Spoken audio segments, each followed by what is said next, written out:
Perbaiki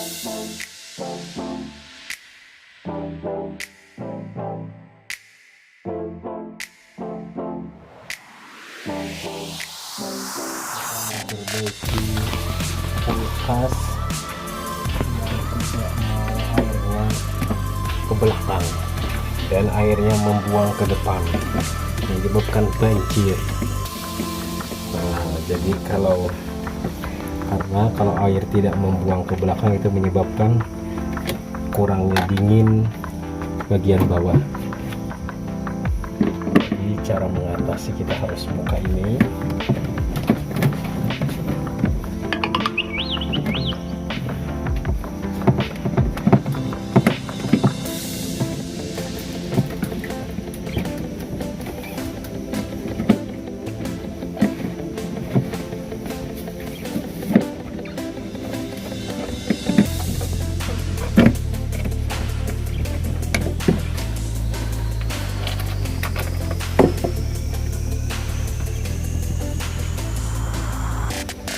Oke teman-teman, seharusnya di sini ada penampung air. Ini penampung air, harusnya air harus membuang ke sini.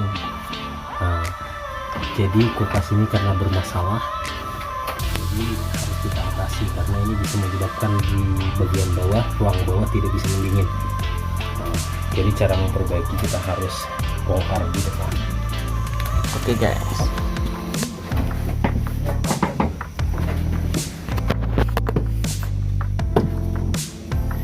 Ingat yang di sini kalau tertutup ini ada baut.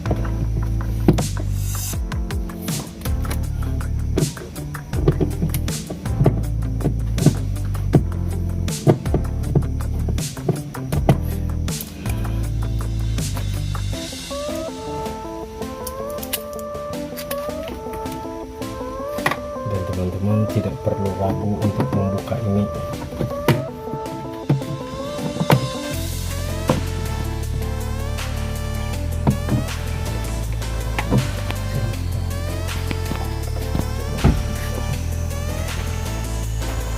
Jadi ini harus dibuka dulu.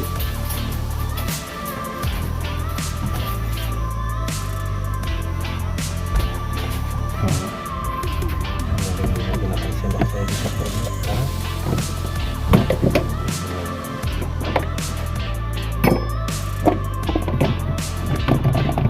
Jadi teman-teman, sebenarnya volume ini tidak ada berfungsi teman-teman tuh ya, karena ini hiasan saja untuk membagi arus udara saja di sini. Jadi ini fungsinya agak kurang, tidak terlalu digunakan. Jadi kalau ada yang bilang ini bisa rusak, ini berarti servisnya pembohong. Jadi ini tidak bisa bagus karena ini tidak ada fungsi, karena tidak menempel long. Jadi jangan tertipu dengan volume, karena volume ini tidak ada sambung kabel, tidak juga pengatur suhu atau dingin. Cuman di sini pembagi angin. Nah, jadi jangan tertipu dengan volume.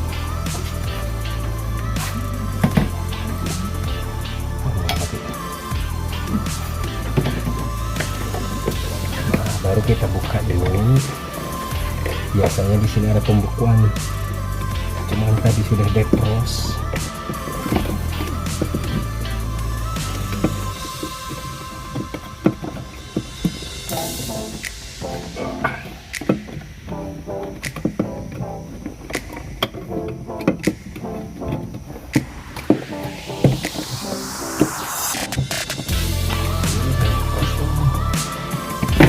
Allah, ini masih belum pernah diservis, masih fresh. Jadi soketnya harus kita buka. Itu keadaan di dalam. Ini diperhatikan, ini namanya evaporator. Ini pendingin. Jadi ini dikirim ke bawah.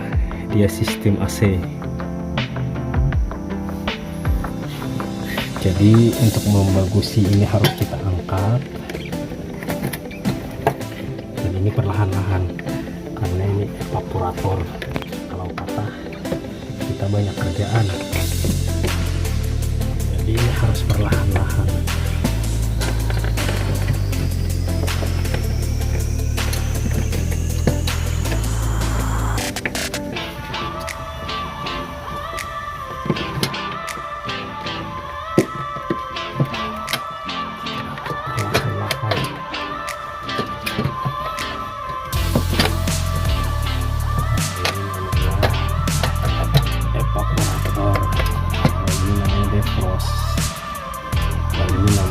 defrost atau spring.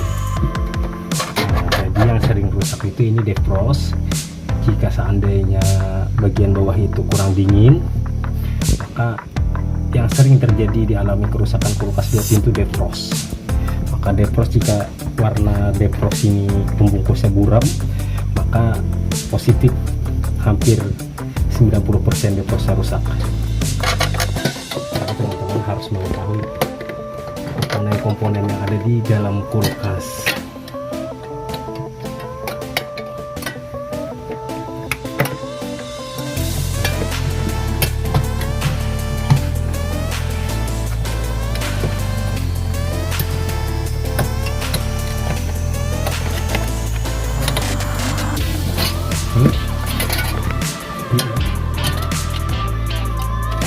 Jadi ini perlahan-lahan, karena kalau patah ini membahayakan.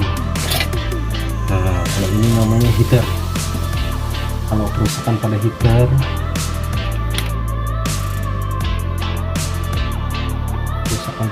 ini biasanya tidak.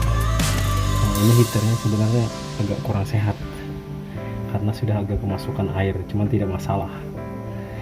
Fungsi heater ini untuk mencairkan bunga es agar di sini tidak ada pembekuan yang berlebihan, sehingga untuk sirkulasi udara bagus. Nah teman-teman, airnya tertumpuk di sini teman-teman, karena tuh lihat airnya numpuk di dalam tuh, karena ada kebuntuan. Nah, jadi jika pembekuan, maka air yang di sini yang banyak ini akan menjadi es batu, dan sirkulasi udara untuk mengirim ke bawah tidak ada dinginnya, maka yang dapat menyebabkan kerusakan itu adalah ini. Kenapa jadi heater ini kemasukan air? Karena air untuk pembuangan air ke bawah itu buntu, dan dia hanya bisa membuang sedikit ke depan. Lalu ini bisa menyebabkan kerusakan kepada alat-alat yang lain, maka ini harus segera diatasi. Lalu bagaimana cara mengatasi ini? Gampang caranya teman-teman.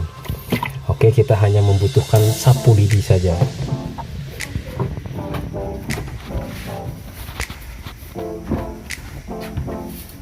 Nah, untuk membagusi ini hanya butuh sapu lidi. Jadi jika Anda menemui kerusakan seperti ini, hanya menggunakan sapu lidi solusinya. Apakah sapu lidi ini untuk menyapu di dalam kulkas? Oh, tidak. No. Nah, di sini kita pegang. Di sini ada bagian lubang dan tikung sedikit. Kenapa menggunakan sapu lidi? Karena sapu lidi itu lentur.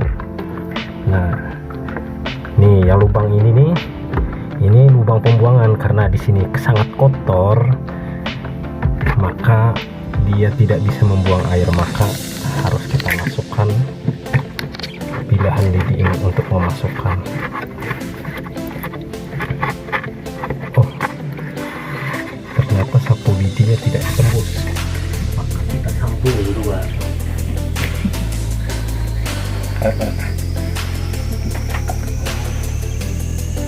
Apa cemburu?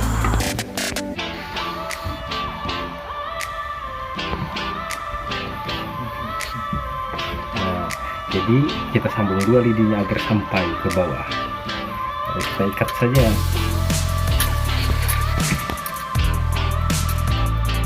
Jadi jika mengalami seperti ini, tinggal ambil sapu lidi, sambung dua, tinggal ditusuk-tusuk.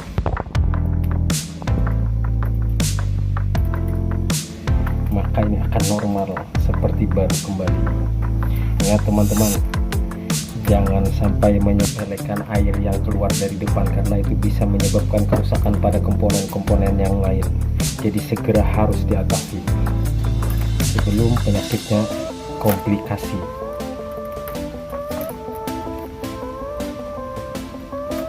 Oke teman-teman, jika ingin mengetahui pengetahuan lebih jauh lagi, maka ikuti konten YouTube saya. Bisa cari Fahri Sirajolang.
dan lidinya sudah tembus, kita tembuskan, tarik habis ke sini, maka sudah dipastikan bahwa di dalam adalah bersih, maka semua masalah sudah selesai.